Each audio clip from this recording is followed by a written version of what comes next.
दोस्तों नमस्कार।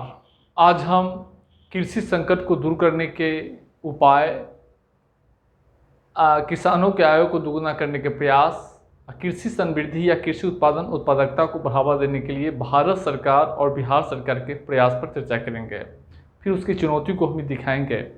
उससे पहले दोस्तों 67 बीपीएससी मेंस के जीएस पेपर 1-2 में हाईएस्ट मार्क्स प्राप्त करना चाहते हैं तो आप टीम जीसीएस आईएएस का 95 वीडियो 95 पीडीएफ पढ़कर जा सकते हैं। इसका चार्ज 3000 है। 83 73 98 39 95 पे संपर्क करके आप बैच ज्वाइन कर सकते हैं। डिस्क्रिप्शन में नंबर होगा। अगर आप सारे पीडीएफ वीडियो पढ़ लेते हैं, फाइनल सिलेक्शन होगा, आपका फाइनल हो जाएगा। तो दोस्तों आज हम इस टॉपिक को पढ़ा रहे हैं। इसमें एक चीज़ याद रखिएगा, थोड़ा सा भी क्या होता है आप लोगों के साथ कि थोड़ा भी क्वेश्चन ट्विस्ट करता है, बस आप लोग जो है उलझ जाते हैं। तो याद रखिएगा, किसानों के आय को दोगुना करने के लिए सरकार के प्रयास, कृषि उत्पादन उत्पादकता को बढ़ावा देने के लिए भारत सरकार का प्रयास, कृषि विकास के लिए या कृषि समृद्धि को बढ़ावा देने के लिए सरकार, बिहार सरकार का या भारत सरकार का प्रयास, कृषि क्षेत्र में चुनौतियों को दूर करने के लिए शासन के विभिन्न प्रयास। इस तरीके से कोई भी क्वेश्चन आएगा तो इसी पॉइंट को आपको लिखना है, बस आपको केवल समझना है। और देखिए मेंस में क्या होता है कि लिखने का तौर तरीका अगर पता है और योजना का नाम अगर आपको पता है, डायमेंशन क्लियर है, आंसर लिखा जाएगा। योजना के खाली नाम से आप आंसर लिख दीजिएगा, ये जरूरी नहीं कि योजना के बारे में भी आप जानकारी हो मेंस के आंसर में, क्योंकि आपके पास टाइम ही नहीं रहेगा कि हर एक स्पेसिफिक योजना के बारे में हम डिटेल्स लिखें। योजना के नाम से खेला जाता है मेंस में, बस योजना के नाम आप याद रखिएगा, उससे आप खेल जाइएगा। आपको केवल शब्दों से खेलना है, लेकिन जो मेन फैक्ट है स्कीम का नाम वह याद होना चाहिए। कुछ डाटा याद रखिएगा। आज हम चर्चा करेंगे इसी पे। दोस्तों आप जानते ही हैं, कल हम बताए थे कि भारत में कृषि क्षेत्र में कई चुनौतियां व्याप्त है। इस चुनौतियों के कारण जो है कृषि क्षेत्र में जो है इस संकट के कारण जो है कृषि क्षेत्र में आमदनी गिर गई है। किसान जो है खेती छोड़ने के लिए जो है तैयार है। अगर किसानों के पास अगर बेहतर विकल्प अगर दिया जाए तो निश्चित रूप से वो खेती जो है छोड़ सकते हैं। तो किसान कृषि संकट या कृषि क्षेत्र में व्याप्त चुनौतियों को देखते हुए किसान जो है खेती करने से पीछे हट रहे हैं। खेती जो है चूँकि मुनाफा का व्यवसाय नहीं रह गया है, इसलिए जो है वो खेती से दूर जाने का सोच रहे हैं। साथ ही साथ नए युवा वर्ग जो है किसान कृषि कार्यों में दिलचस्पी नहीं ले रहे हैं। दूसरा कारण हम आपको बतैबे किए थे कि कृषि गैर कृषि क्षेत्रों में आय अंतर काफ़ी बढ़ गया है, यानी कृषि क्षेत्र में काम करने वाले लोगों की आय और गैर कृषि क्षेत्रों में काम करने वाले लोगों की आय में काफ़ी अंतर व्याप्त है। और एक चीज़ और आप देखे होंगे कि अधिकतर मध्य भारत और उत्तर पूर्वी राज्यों में कि किसानों की स्थिति तो और दयनीय है। तो इन सब को देखते हुए भारत सरकार जो है 2015-16 में, याद रखिएगा, किसानों के आय को दोगुना करने का महत्वाकांक्षी लक्ष्य घोषित किया था। 2015-16 से 2023 तक, अब 23 आने ही वाला है, तो सरकार लक्ष्य घोषित किया था और सरकार इसको लागू करने के लिए कई प्रयास किया है। हम एक एक करके देखेंगे। यानी कृषि संकट को दूर करने के लिए कई सरकार प्रयास कर रही है। कृषि समृद्धि उत्पादन उत्पादकता को बढ़ावा देने के लिए कई प्रयास कर रही है। देखिए, किसानों के आय को दोगुना करने के लिए कृषि क्षेत्र में उत्पादन को बढ़ावा देना होगा सरकार को। सबसे पहले 2 प्रयास करने होंगे सरकार को कृषि चुनौतियों को दूर करने के लिए या किसानों के आय को दोगुना करने के लिए। पहला है कृषि क्षेत्र में सुधार और दूसरा है कृषि क्षेत्र से बाहर सुधार। 2 सुधार करने होंगे। कृषि क्षेत्र में जो संकट है या कृषि को मुनाफा का व्यवसाय अगर बनाना है या किसानों के आय को दोगुना करना है तो 2 प्रयास मुख्य रूप से करने होंगे। आपको भी पेपर पे ऐसे ही लिखना होगा। कृषि क्षेत्र में सुधार यानी कृषि क्षेत्र के अंदर प्रयास और कृषि क्षेत्र के बाहर प्रयास। कृषि क्षेत्र के अंदर प्रयास में जो है एक तो उत्पादन उत्पादकता यानी कृषि समृद्धि को बढ़ावा देने के विभिन्न उपाय होंगे। दूसरा होगा कृषि उपजों की लागत को, चूंकि लागत में वृद्धि हो रही है, वो लागत को कम करने के लिए जो है प्रयास करने होंगे। उसके बाद उच्च मूल्य के फसलों का क्या होगा, अधिक से अधिक उत्पादन पर जोर देना होगा। फसलों की गहनता में जो है वृद्धि करनी होगी, फसलों की गहनता में वृद्धि करनी होगी। और कृषि क्षेत्र बाहर जो है, कृषि क्षेत्र के बाहर भी दो सुधार करने होंगे। पहला है कि किसानों को खेती से निकालकर दूसरे कामों में लगाना, याद रखिएगा। और उसके बाद जो है विपणन, बाजार व्यवस्था का सुधार करना। सरकार दोनों प्रयास कर रही है। क्योंकि आप पहले ही जानते हैं, बिहार को ही ले लीजिएगा या भारत को लीजिएगा, तो कृषि क्षेत्र पर जनसंख्या का अधिक दबाव है। कृषि क्षेत्र में प्रचंड बेरोजगारी पाई जाती है, प्रचंड बेरोजगारी पाई जाती है। तो जब तक कृषि क्षेत्र में जितनी लोगों की आवश्यकता है उससे कई गुना अधिक लोग लगे हुए हैं, जब तक जो अतिरिक्त लोग हैं उसको हटाकर दूसरे कार्यों में नहीं लगाएंगे, तब तक किसानों की आय में वृद्धि नहीं हो पाएगी। और दूसरी ओर के किसानों के जो है, जो विपणन व्यवस्था है, उसमें भी जो है उसमें भी सुधार करना होगा, तभी जो है किसानों को उपज का उचित मूल्य प्राप्त हो पाएगा। तो भारत सरकार भी दोनों प्रयास कर रही है। तो हम पहले देखेंगे कृषि क्षेत्र के अंदर सुधार, यानी कृषि समृद्धि को बढ़ावा देने के विभिन्न उपाय अगर आ जाएगा तो यही लिखिएगा, या उत्पादन उत्पादकता को बढ़ाने का प्रयास। सबसे पहले है हम लोग देखेंगे वित्त। देखिए, कृषि उत्पादन उत्पादकता को बढ़ावा देने में वित्त की बहुत महत्वपूर्ण भूमिका होती है। कृषि वित्त, चूँकि खेती कार्यों को करने के लिए विभिन्न प्रकार की पूंजी की जरूरत होती है, निवेश की जरूरत होती है। बीज खरीदने के लिए, मजदूरों को भुगतान करने के लिए, खेत की जुताई करने के लिए, अब इस सब के लिए। चूँकि फसल उपजेगा, फसल जो है तैयार होगा, फिर बिकेगा, तब किसानों के पास पैसा आएगा। लेकिन बुआई कार्य के लिए, खेतों को तैयार करने के लिए, फसलों की कटाई के लिए, उपजों की बिक्री के लिए निवेश करने की जरूरत होती है, पूंजी की जरूरत होती है। तो सरकार किसानों को पूंजी कृषि क्षेत्रों में जो है संस्थागत वित्त प्रवाह को बढ़ावा देने के लिए कई प्रयास किया है, आप एक एक करके। और संस्थागत वित्त से क्या होता है, किसानों को शोषण जो है कम होता है, कम ब्याज दर पर ऋण दिए जाते हैं। और अब वैसे अगर महाजन साहूकारों से, असंगठित क्षेत्र से अगर किसान ऋण लेता है, अनौपचारिक क्षेत्रों से, तो उसे महंगा ब्याज देना पड़ता है। और जो है महाजन साहूकार मतलब असंगठित क्षेत्र के दबाव में काम करना पड़ता है। लेकिन इसीलिए असंगठित क्षेत्र पर से किसानों की निर्भरता को कम करने के लिए कम ब्याज पर किसानों को अधिक से अधिक संस्थागत वित्त का प्रवाह सुनिश्चित हो सके, इसके लिए सरकार कई प्रयास किया है। सबसे पहले KCC आप लोग जानते होंगे, किसान क्रेडिट कार्ड योजना 1998-99 में इसकी शुरुआत की गई थी। इस योजना के माध्यम से किसानों को जो है प्रत्यक्ष रूप से ऋण सहायता दी जाती है निश्चित अवधि के लिए। दूसरा है प्राथमिकता क्षेत्र। भारत सरकार अर्थव्यवस्था कुछ क्षेत्रों में संस्थागत वित्त के प्रवाह को बढ़ावा देने के लिए प्राथमिकता क्षेत्र, प्रायोरिटी सेक्टर की नीति को जो है पालन कर रही है। इसके तहत सभी अनुसूचित बैंक, वाणिज्यिक बैंक, 20 से अधिक शाखा वाले सभी वाणिज्यिक बैंक अपने कुल ऋण का 40% प्राथमिकता क्षेत्र में देना अनिवार्य किया गया है, 40%। और इस 40% में 18% जो है कृषि, लघु एवं सीमांत किसान भी शामिल किया गया है। तो कुल 40% ऋण में से 18%, उस 40 में से 18 इधर चला जाएगा, 18% कृषि और लघु एवं सीमांत किसानों को जो है प्रदान किया जाता है ऋण प्रवाह को बढ़ावा देने के लिए। उसके बाद वार्षिक ऋण, सरकार जो है हर साल बजट में वार्षिक ऋण लक्ष्य तय करता है। अभी 22-23 के बजट में 18 लाख करोड़ का जो है वार्षिक लक्ष्य जो है तय किया है कि कृषि क्षेत्रों को 18 लाख करोड़ जो है ऋण दिए जाएंगे। ब्याज अनुदान योजना, सरकार जो है कृषि ऋणों पर जो है ब्याज में छूट देने के लिए इस स्कीम की शुरुआत किया गया है। इसके तहत जो है समय पर अगर इसके तहत जो है किसानों को 3 लाख रुपया का कर्ज जो है 7% पर दी जाती है। जो किसान समय से जो है ऋण का भुगतान करता है उनको 3% अतिरिक्त ब्याज की छूट दी जाती है। यानी अगर किसान समय पर ऋण भुगतान कर रहा है, ऋण लिया है और समय पर भुगतान कर दिया है बैंकों को, तो उन्हें 4% पर ऋण जो है दिया जाता है। तो संस्थागत वित्त प्रवाह को बढ़ावा देने के लिए भी सरकार तमाम प्रयास किया है। हम इसकी चर्चा एक सेपरेट विपणन और वित्त टॉपिक्स में करने जा रहे हैं।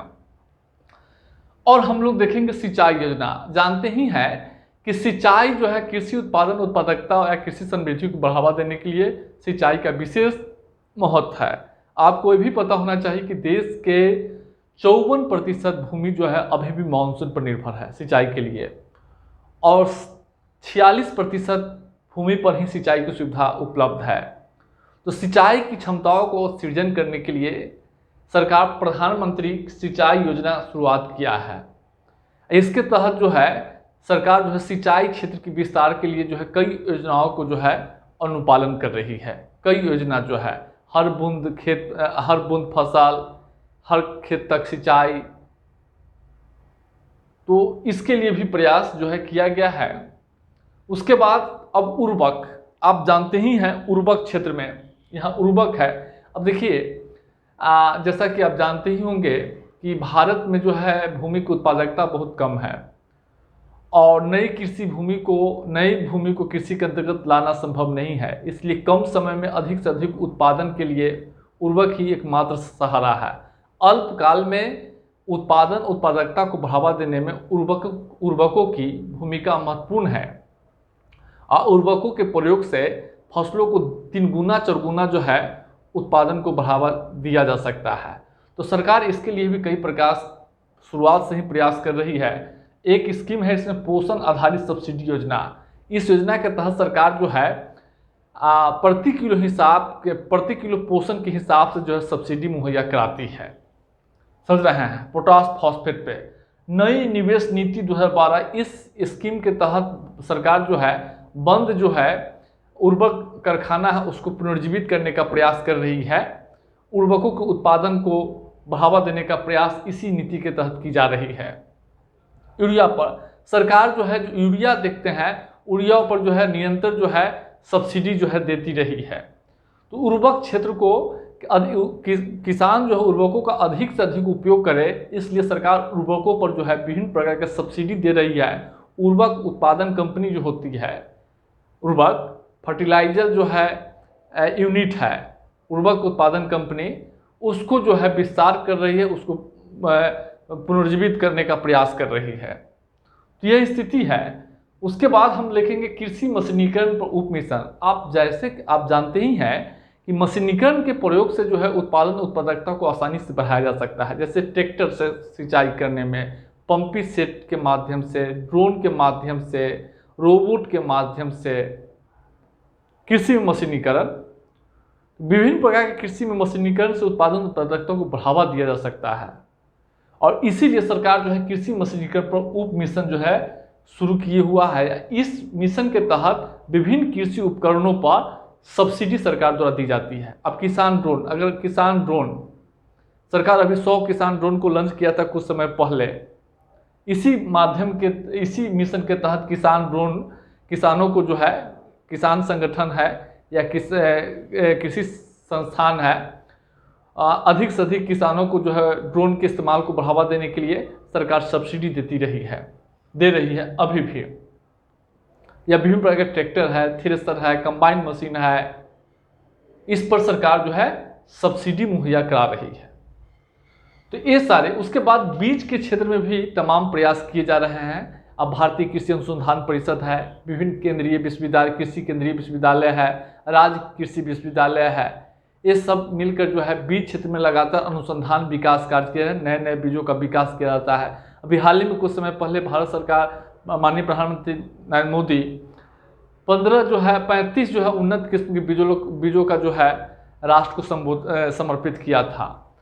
तो बीज क्षेत्र में लगातार प्रयास कर रही है। अब बीज हो गया, वित्त हो गया, सिंचाई हो गया, मशीनीकरण होगा, उर्वरक हो गया, इस सब को मिला दीजिएगा तो निश्चित रूप से उत्पादकता को बढ़ावा दिया जा सकता है। इसके अलावा जो है विपणन, देखिए किसान उत्पादकता को बढ़ावा देने में तभी दिलचस्पी लेता है जब उनके उपज का उचित मूल्य प्राप्त होगा। जब तक किसानों को उपज का उचित मूल्य प्राप्त नहीं होगा तब तक किसान उत्पादन को प्रोत्साहित करने में दिलचस्पी नहीं रखता है। तो किसानों को उपज का उचित मूल्य दिलाने के लिए भारत सरकार के स्तर पर कई प्रयास की जा रही है। अब MSP मिनिमम सपोर्ट प्राइस है, हम इसके स्पेशल टॉपिक्स में इसको बताएंगे। MSP का हम सेपरेट टॉपिक्स लिए हैं। तो इससे जो है MSP जो है एक प्रकार के किसानों को जो है सरकार दिया गया गारंटीड मूल्य है। अगर जब भी बाजार में किसी उपजों का मूल्य अगर गिर रहा हो तो सरकार यह गारंटी देती है कि हम इस मूल्य से जो है नीचे नहीं गिरने देंगे, इस मूल्य पर जो है हम किसानों को से सारी उपज खरीदने के लिए तैयार रहेंगे। चूंकि फसल बुआई से पहले इसकी घोषणा की जाती है, रबी और खरीफ दोनों की बुआई से पहले, तो मान लीजिए सरकार क्या करती है कि खरीफ के बुआई से पहले ही, धान की रोपाई से पहले ही सरकार धान का कीमत तय कर देती है 20 रुपये क्विंटल। अब 20 रुपये किलो, मान लीजिए 2000 रुपये क्विंटल, सपोज अब 2000 रुपये सपोर्ट सरकार घोषित कर दिया। अब मान लीजिए धान का इतना अधिक उत्पादन हुआ कि धान जो है खुले बाजार में जो है 12 रुपये बिकने के लिए तैयार है। किसान तो धान का उपज करा लिया इस आश्वासन पे कि हमको 20 रुपये मिल जाएगा, और बाजार में 10 रुपये बिक रहा है। तो सरकार MSP 20 रुपये घोषित किए हुआ है, 20 रुपये किलो, तो सरकार जो है 20 रुपये किलो सारा धान खरीदने के लिए तैयार रहेगा। एक प्रकार का किसानों को दिया गया एक सुरक्षा मूल्य है, एक आश्वासन है, गारंटी है, बीमा मूल्य है। उसके बाद सरकार जो है कृषि अवसंरचना कोष, अभी 1 लाख करोड़ का कृषि अवसंरचना कोष जो है अभी आत्मनिर्भर भारत योजना के तहत इसकी घोषणा की गई थी। इसके तहत फसल के कटाई के बाद बुनियादी ढांचा के विकास के लिए जो है सहायता दी जाती है। कोल्ड स्टोरेज, वेयर हाउसिंग, कृषि प्रसंस्करण केंद्र, इसकी स्थापना के लिए, ताकि किसान अपनी उपज को उचित मूल्य प्राप्त होने तक रोक सके। कोल्ड स्टोरेज, वेयर हाउसिंग, गोदाम, प्रसंस्करण केंद्र के अभाव के कारण किसान जो है खेतों में ही अनाज को बेचने के लिए मजबूर हो जाते हैं। तो अब जो है क्या होगा, किसान जो है उपज करेगा, और उपज करेगा उस समय अगर बाजार में भाव कम रह रहा है, बाजार में भाव अगर कम होगा तो किसान अपनी उपज को गोदाम, वेयर हाउसिंग, कोल्ड स्टोरेज में रोक कर रखेगा। जब बाजार में जो है अधिक दाम होगा तो उस समय बेचेगा। इससे किसानों को उचित मूल्य प्राप्त हो पाएगा। किसान रेल जो है, अब देखिए कृषि वस्तुओं को जो है राष्ट्रीय आपूर्ति श्रृंखला में जोड़ने के लिए जो है किसान रेल की शुरुआत की गई है। इससे भी किसानों को उचित मूल्य जो है प्राप्त होगा, मुनाफा प्राप्त होगा। APMC मार्केट, देश के अलग अलग राज्यों में जो है कृषि बाजार की स्थापना के लिए APMC मार्केट पारित की गई है, और अलग अलग राज्यों में जो कृषि बाजार की स्थापना की जाती है वो APMC मार्केट के तहत होती है। इसमें जो है किसान होता है, दलाल होता है, आढ़ती होते हैं, सरकार के प्रतिनिधि होती है इस बाजार में। इस सारे लोग मिलकर कृषि उपजों को जो है मूल्य तय करते हैं, श्रेणी विभाजन को प्रोत्साहित करता है, किसानों को उचित मूल्य दिलाने का प्रयास करता है इसमें। तो इस ई नाम है, ये जो है ई नाम के माध्यम से किसानों को उपजों को अधिक खुले बाजार में बेचने के लिए अधिक से अधिक विकल्प उपलब्ध कराने के लिए यह एक राष्ट्रीय प्लेटफार्म है, डिजिटल प्लेटफार्म है। इसके माध्यम से व्यापारी और किसानों को आपस में डिजिटल माध्यम से जोड़ा जाता है। और इस डिजिटल माध्यम से बिहार के किसान, केरल के व्यापारी से जो सीधे अनाज बेच सकते हैं ऑनलाइन ई नाम मंच के माध्यम से। अप्रैल 2016 में इसकी शुरुआत की गई थी। तो एक डिजिटल माध्यम है जहां किसान और व्यापारी को एक साथ जोड़ता है, और किसानों के पास उपज की बिक्री के लिए अनेक विकल्प प्राप्त होते हैं इस माध्यम से। इससे किसानों की सौदेबाजी शक्ति बढ़ती है, उपज के उचित मूल्य प्राप्त होता है। इसके अलावा मूल्य सूचना तंत्र की स्थापना की गई है। किसानों को जो है रेडियो, टेलीविजन, आकाशवाणी, SMS, इस सब के माध्यम से बाजार भाव की जो है समय समय पर जानकारी दी जाती है। तो ये सारे, इससे किसानों को उपज का उचित मूल्य प्राप्त होगा। अभी हाल ही में आत्मनिर्भर भारत योजना के तहत कृषि बाजार सुधार, कृषि क्षेत्र में सुधार के लिए 3 अधिनियम पारित किया गया था। हालांकि किसानों के विरोध के कारण उसको निरस्त कर दिया गया है, इसलिए हम उसकी चर्चा नहीं कर रहे हैं। इन्हीं सब को चर्चा कीजिएगा। हम इसकी विस्तृत चर्चा कृषि विपणन में करने जा रहे हैं। उसके लाभ हानि को हम सेपरेट दिखाने का प्रयास करेंगे। तो यह स्थिति है। अब देखिए, ये तो उपज को बढ़ावा देने के लिए है। अब इसमें देख रहे हैं मशीनीकरण है, बीज है, सिंचाई है, उर्वरक है, वित्त है, विपणन है, सारे की व्यवस्था के लिए सरकार प्रयास कर रही है। अब कृषि क्षेत्र में बढ़ती हुई लागत एक बड़ी चुनौती है। अब इस लागत को कम करने के लिए सरकार क्या प्रयास कर रही है, यह देखिएगा। सबसे पहले देखेंगे किसान उत्पादक संगठन एफपीओ। सरकार का टारगेट है, भारत सरकार का, कि 10,000 किसान उत्पादक संगठन का 10,000 किसान उत्पादन संगठन का निर्माण बनाया जाए। किसान उत्पादन संगठन के, जैसा कि जानते होंगे, देश में 86% किसान जो है लघु एवं सीमांत है। उसके रकबा जो है, खेत जो है छोटा है। खेत छोटा होने से क्या होता है कि कृषि में लागत अधिक होती है, क्योंकि हाथ से, बैल से, इस सब से खेती करना पड़ता है। इससे उसकी लागत बढ़ जाती है। वो खेती जीवन निर्वाह के लिए की जाती है। इस उत्पादकता पर भी असर पड़ता है।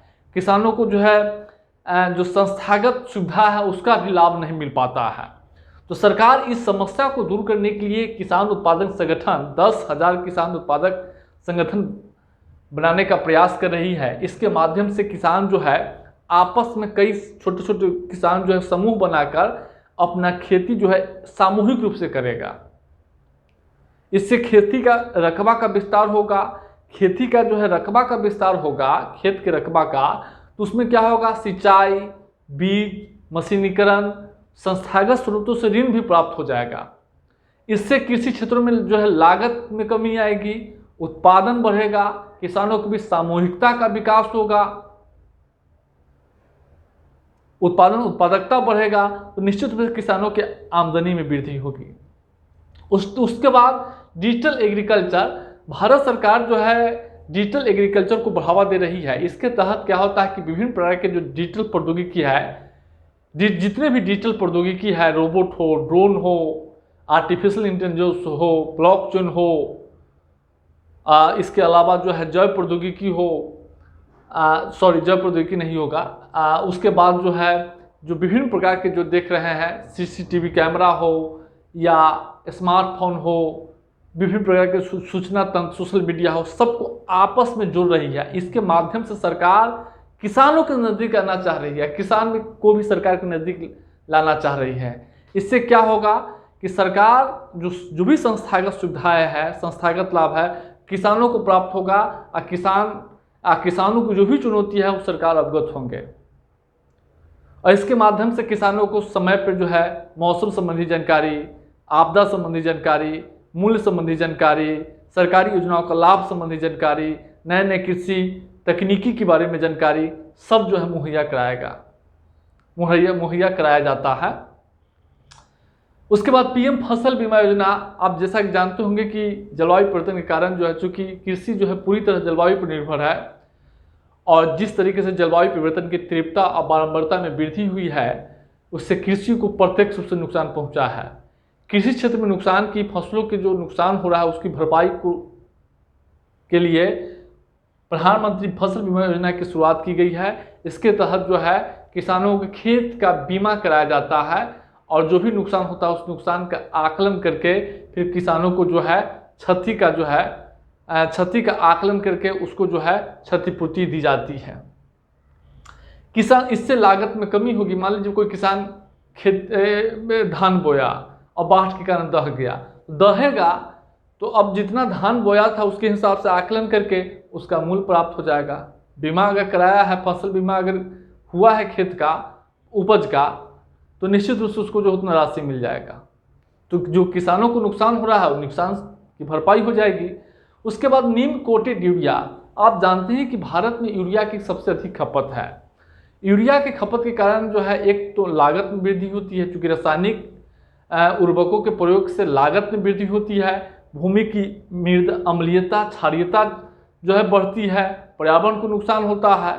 तो इसको दूर करने के लिए सरकार 2015 में नीम कोटेड यूरिया लॉन्च किया है। इसके तहत क्या होता है कि जो उजला वाला यूरिया होता था, उस यूरिया पर नीम के तेल का परत चढ़ाया जाता है, नीम के। इससे क्या होता है कि यूरिया की खपत में कमी आती है, यानी 20 से 25% यूरिया की खपत में कमी आएगी, उसकी दक्षता में सुधार हो जाता है, वो पौधों को धीरे धीरे नाइट्रोजन की प्राप्ति होती रहती है। इससे उत्पादकता बढ़ता है, उर्वरक की खपत में कमी आती है, इससे इसका कालाबाजारी भी रुकता है। तो इससे क्या होगा, किसानों को जो है 20 से 25% उर्वरक कम प्रयोग होगा, तो निश्चित रूप से लागत में वृद्धि होगी। साथ ही साथ इसकी दक्षता भी अधिक होती है, इससे उत्पादकता भी वृद्धि होती है, मिट्टी की गुणवत्ता भी बना रहता है, पर्यावरण का भी संरक्षण होता है। तो लागत कम करने के लिए ये भी जो है प्रयास है। सतत कृषि के लिए राष्ट्रीय मिशन, जलवायु परिवर्तन राष्ट्रीय कार्ययोजना के 8 मिशनों में एक ये भी है, सतत कृषि के लिए राष्ट्रीय मिशन। इसके तहत जो है जलवायु प्रत्यास्थ कृषि को बढ़ावा दिया जाता है। सूक्ष्म सिंचाई, नाबार्ड के तहत जो है 5,000 करोड़ का सूक्ष्म सिंचाई कोष जो है का गठन किया गया है। इस सूक्ष्म सिंचाई के तहत स्प्रिंकल, फव्वारा के द्वारा सिंचाई को प्रोत्साहित की जाती है। इससे क्या होता है कि खेती में लागत में कमी आती है, जो मिट्टी में अम्लीयता, क्षारीयता है, उसकी समस्या दूर होती है, सिंचाई की दक्षता में सुधार होता है। उसके बाद एक और है पीएम कुसुम योजना। पीएम कुसुम योजना ये भी ध्यान दे दीजिए। अब पीएम कुसुम योजना के तहत जो है डीजल पंपों से, डीजल के माध्यम से जो सिंचाई होती थी, उस सिंचाई या डीजल के माध्यम से या पंप के माध्यम से उस सिंचाई को उसके स्थान पर सौर पंप से सिंचाई के लिए जो है इस स्कीम का शुरुआत की गई है। इसके तहत किसान को खेत में सौर पंप लगाने के लिए सब्सिडी दी जाती है। इससे क्या होगा, किसानों को सिंचाई के लिए जो पंप का बिजली भुगतान करना पड़ता है या डीजल से सिंचाई करना पड़ता है, इससे लागत में कमी आएगी, वो बचेगा, वह पैसा पर्यावरण का संरक्षण होगा। और सौर ऊर्जा से, क्योंकि सौर ऊर्जा से तो लागत में कमी आती है, सीधे जो है लागत में कमी आ जाएगी, तो इससे जो है किसानों को मुनाफा होगा। उसके बाद हम लोग देखेंगे शून्य जुताई। देखिए, भारत सरकार शून्य जुताई के लिए भी लगातार प्रयास कर रही है। अलग अलग बजटों में जो है शून्य जुताई के लिए सरकार जो है लगातार प्रयास कर रही है। तो आप देखेंगे सरकार जो है शून्य जुताई के लिए जो है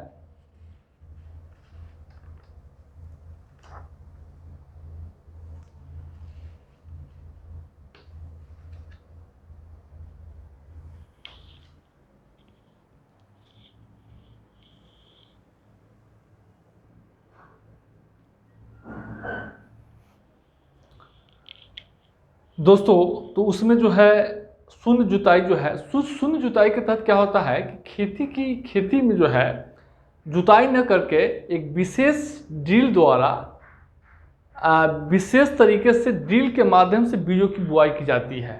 इससे क्या होता है कि जुताई की जो खर्चा है वो बच जाता है, उपज में भी 5 से 10% की वृद्धि होती है। तो लागत कम करने के ये भी एक उपाय है। इसके लिए सरकार जो है 20-21 बजट में इस पर जो है जोर दिया था। शून्य बजटिंग खेती, इसकी भी शून्य बजटिंग खेती को लेकर भी भारत सरकार 20-21 के बजट में इस पर भी जो है जोर दिया था। इसके तहत क्या होता है कि खेती की इस परिस्थिति में भूमि, जल और प्राकृतिक पारिस्थितिक तंत्र के साथ जो है तालमेल करके जो है खेती की जाती है। भूमि, जल और प्राकृतिक पारिस्थितिक तंत्र के साथ जो है तालमेल के साथ जो है खेती की जाती है, जहां रासायनिक उर्वरकों, कीटनाशकों का प्रयोग जो है कम से कम न के बराबर जो है किया जाता है, न के बराबर जो है खेती की जाती है शून्य बजटिंग जो है खेती में। और अगला पॉइंट है मृदा हेल्थ कार्ड। दोस्तों, ये भी स्कीम जो है 2015 में भारत सरकार द्वारा शुरू की गई थी। इसके तहत जो है क्या होता है कि विभिन्न खेतों की जो है स्वास्थ्य की जांच की जाती है, पोषक तत्वों की जो है जांच की जाती है, और आवश्यकता अनुसार उस खेत में जो है पोषक तत्वों की जो है प्रयोग करने की जो है सलाह दी जाती है। मृदा हेल्थ कार्ड, इसके तहत क्या होता है कि मान लीजिए किसान तो गांव में रहता है, अब उनको जो है यह पता नहीं रहता है कि किस खेत में कौन सा पोषक तत्वों की जरूरत है। तो अब जो है किसान के खेतों का जो आकलन के लिए विभिन्न पोषक तत्वों के लिए जो किस खेत में कितनी पोषक तत्व की जरूरत है, किस में जो है किस खनिज की कमी है, उर्वरकों की कमी है, इसकी जांच के लिए मृदा की जांच की जाती है। और इसके माध्यम से पता चला जाता है कि नाइट्रोजन की ज़रूरत है खेत में कि पोटास की ज़रूरत है कि कैल्शियम की ज़रूरत है। और ज़रूरत के अनुसार इस हेल्थ कार्ड के माध्यम से मिट्टी के खेतों का आकलन किया जाता है पोषक तत्वों का। आप पोषक तत्वों का आकलन करने के बाद आवश्यकता अनुसार विभिन्न उर्वरकों का उपयोग किया जाता है। इससे उर्वरकों के जो अपव्यय है उसमें जो है क्या होता है वो रुकता है। इससे किसानों की लागत में भी कमी आती है और मृदा जल का भी प्रदूषण नहीं फैलता है। तो यह स्थिति है। परंपरागत कृषि विकास योजना, इसके तहत जैविक कृषि को बढ़ावा दी जा रही है। आप जानते हैं कि जैविक कृषि वह खेती है जिसमें रासायनिक उर्वरकों कीटनाशकों के स्थान पर जैविक उर्वरकों और जैव कीटनाशकों के प्रयोग से की जाती है। यह बिल्कुल प्राकृतिक खेती है और इसलिए इसके तहत जो है जैविक कृषि को अपनाने पर किसानों को जो है सब्सिडी दी जाती है, पूंजी सहायता दी जाती है सरकार जो है। तो इन सबों से क्या होगा कि किसानों की लागत जो है क्या होगी, कम होगी, तो निश्चित रूप से उसके जो है आमदनी बढ़ेंगे, कृषि क्षेत्र की चुनौती जो है दूर होगी। उसके बाद उच्च मूल्य के फसलों का अधिक उत्पादन, सरकार जो है उच्च मूल्य के फसलों का अधिक उत्पादन पर जोर दे रही है। जैसे बागवानी है, बागवानी उत्पादन के लिए बागवानी मिशन शुरू किया है। दलहन तिलहन के उत्पादनों पर सरकार जोर दे रही है, दलहन मिशन, पाम ऑयल मिशन जो है लॉन्च किया है। तो यह है फसलों की गहनता में सरकार जो है वृद्धि पर जो है जोर दे रही है। इसके बाद अतिरिक्त आय सृजन के लिए किसानों के अतिरिक्त आय सृजन के लिए पशुधन, मत्स्य पालन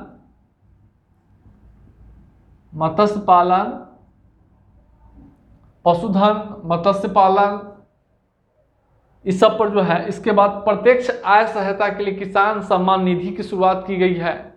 किसान सम्मान निधि जिससे हर साल जो है किसानों को 6,000 रुपये दिए जाते हैं, हर 3 महीना पे 2-2 हज़ार रुपया। तो यह स्थिति है। तो हर 4 महीना पे 2,000 है तो 4×3=12, 6,000 रुपया जो है दी जाती है। मधुमक्खी पालन को बढ़ावा दे रही है। तो इससे सरकार क्या होगा कि पशुधन से भी अतिरिक्त आय सृजन होगा, साथ ही साथ प्रत्यक्ष आय भी जो है सीधे डायरेक्ट दिए जाते हैं 6,000 रुपये सालाना। तो इन सबों से जो है कृषि क्षेत्र में जो चुनौती है किसानों की आमदनी है वह कम होगा। किसानों की आमदनी जो है बढ़ेगा, कृषि क्षेत्र में चुनौती जो है कम होगा। अब हम लोग बिहार सरकार द्वारा कृषि के विकास के लिए क्या क्या प्रयास किया है उसको भी देख लेंगे।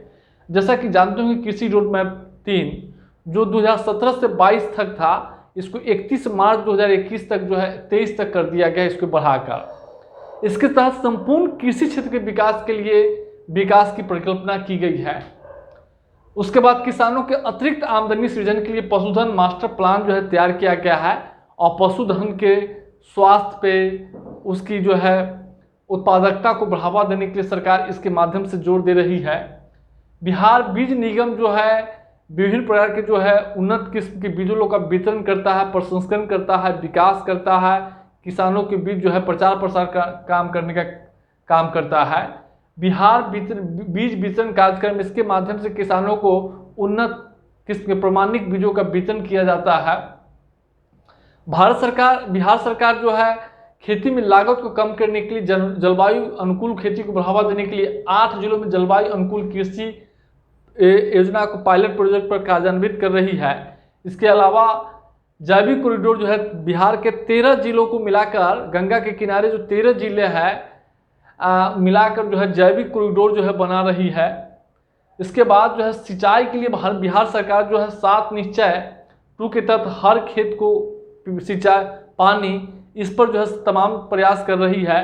सरकार जल जीवन हरियाली मिशन के तहत जो है जो पुराने नला है, पोखर है, तालाब है, इसको जीर्णोद्धार कर रही है ताकि सिंचाई की क्षमता का विस्तार किया जा सके। बाकी सारे केंद्रीय योजना बिहार में कार्यान्वित है। तो यह स्थिति है। अब किसानों के आय को दुगुना या किसानों के आय को दुगुना करने के प्रयास में क्या चुनौती है, हम उस पर चर्चा करेंगे।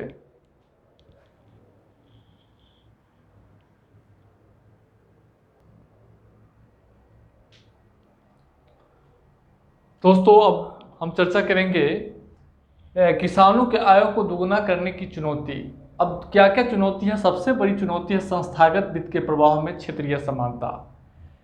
भारत सरकार द्वारा जो कृषि क्षेत्र में संस्थागत वित्त के प्रवाह को बढ़ावा देने के लिए प्रयास जो कर रही है, उसमें प्रयास जो कर रही है, किसानों को जो संस्थागत वित्त प्राप्त हो रहा है उसमें बड़े पैमाने पर क्षेत्रीय विषमता मौजूद है।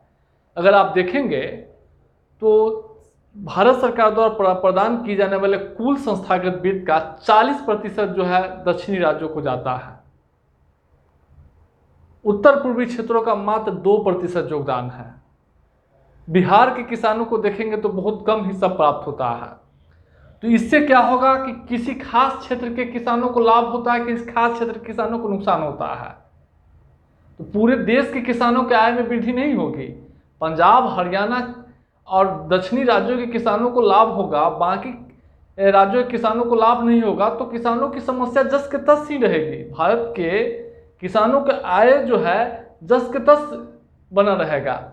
इसलिए संस्थागत वित्त के प्रवाह में क्षेत्रीय असमानता है। कुछ क्षेत्रों को अधिक ऋण प्राप्त होता है, कुछ क्षेत्रों को कम ऋण प्राप्त होता है, कुछ क्षेत्रों को प्राप्त भी नहीं हो पाता है। एमएसपी के लाभों में असमानता।